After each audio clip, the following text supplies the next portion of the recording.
This past Friday, the New York Times published a conversation between the columnist Nicholas Kristof and the Reverend Timothy Keller. The article was titled, "Pastor, Am I a Christian?" Kristof and his wife had won a Pulitzer Prize for reporting on human rights abuses in the country of Darfur. He is a well-known journalist and an ethicist. He's been described as the moral conscience of our generation of journalists. He's a man, I believe, who is worthy of respect in many ways. Tim Keller is a well-known evangelical Christian and the founding pastor of Redeemer Presbyterian Church in New York City, so he's one of our own. Redeemer Presbyterian Church has a membership of about 5,000 people. So in this interview, Kristof says at the beginning that he's inspired by the works of Jesus, but that he has a hard time accepting the story of Jesus' birth and his resurrection. And so one of the questions that he has for Keller is, can good people receive salvation even if they don't accept Christ as the Son of God? Can good people receive salvation even if they don't accept Christ as the Son of God? Well, there's your Christmas morning cup of coffee. Well, I'm not going to tell you Keller's full response. I would invite you to check out the article yourself. It's a really excellent example of a dialogue between two people who see things differently. But I do want to mention one part of the response, Keller's response, that is fundamental to my faith. He said that one of the troubling aspects of Kristof's question, one of the things that it reveals, is the belief that salvation is granted to us because we are good people. Though I disagree with Keller on some issues, on this statement, I believe he is right on track. If salvation is dependent upon who I am, well, I'm in great trouble. If, on the other hand, salvation is dependent on who God is, then all is right with my soul. Now, I'm going to leave this issue on the table, and I'll get back to it by the end of my sermon. In the meantime, I want to return to this scene from Luke. What an amazing portrait we have here. Shepherds living out in the field. Probably not as romantic as I'd like to believe, but nevertheless, you can imagine this vast blanket of stars that they lay underneath. Can you remember a time when you lay under a darkened sky out in the country?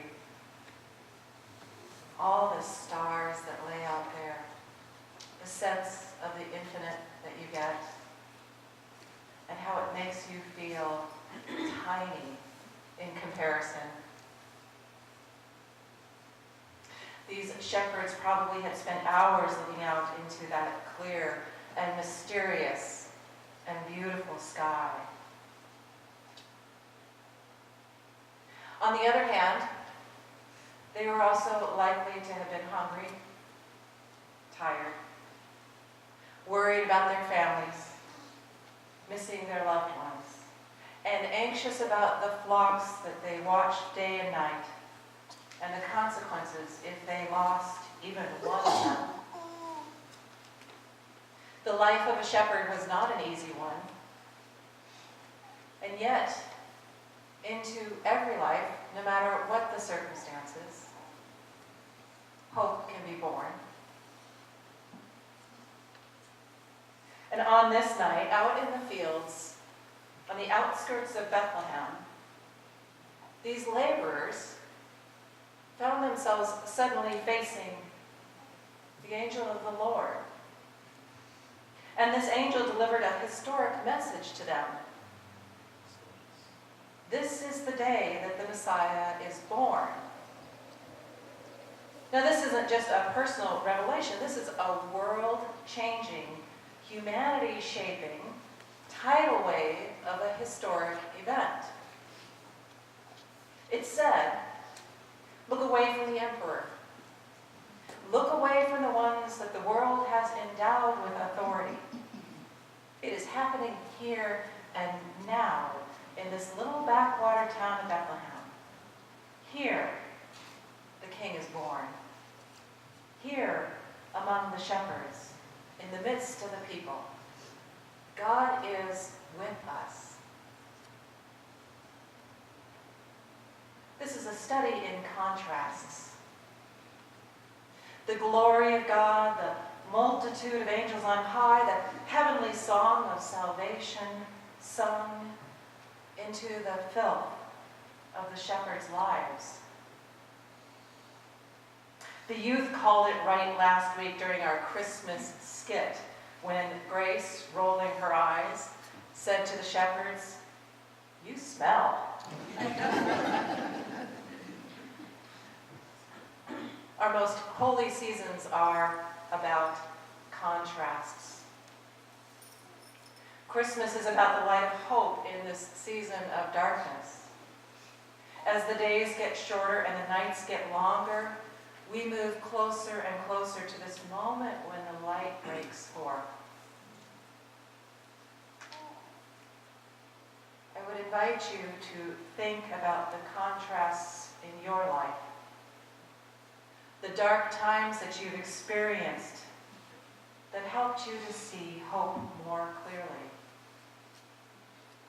Maybe it was visiting someone that you loved dearly in the hospital during the holiday season.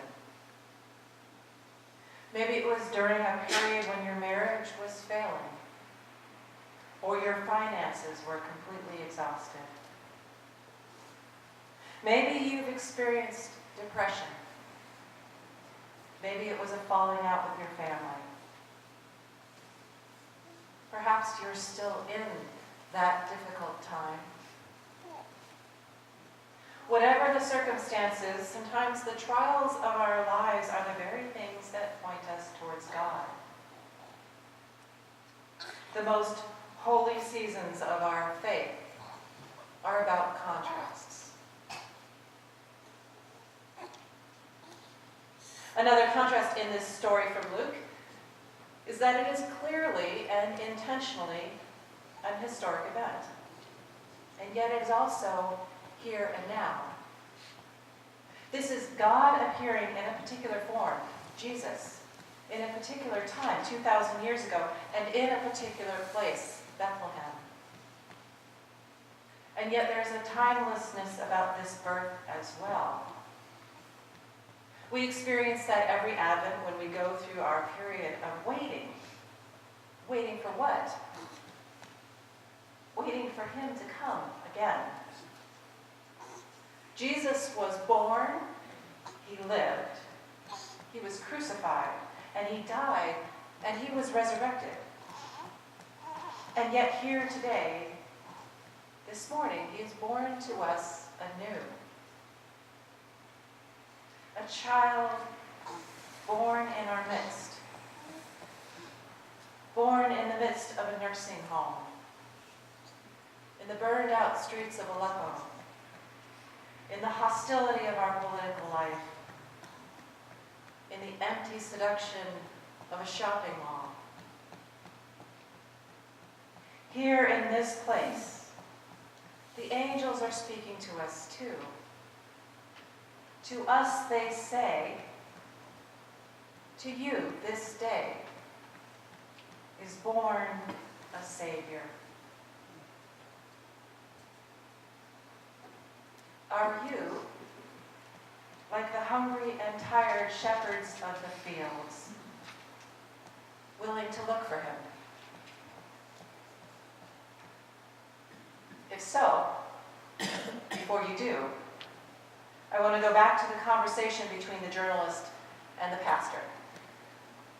I think there's something in that conversation that will help us to find him.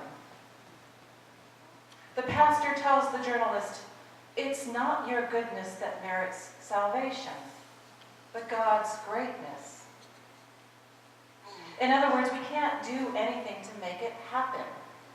We are wholly dependent on God. And this being the case, you would think that then God would come to us in some form that would inspire us to trust in his strength. A hero, a God-man, a mythological character. And yet, how does he appear? As a human infant, powerless, dependent, weak, later to be despised, even spit upon, and finally crucified. But that weakness is a thin veil that covers the whole of heaven. And so maybe this is what we are to seek for. Maybe we will find him not in the rush of adrenaline and the excitement of our personal victories, no matter how noble the cause, but in the dark and silent fields of humility, where we find ourselves dwarfed by a vast and limitless expanse of love. Amen. Will you pray with me? Gracious and loving God, we are awed by this gift, wholly undeserved, and yet given freely. Open our hearts that we might receive you this day.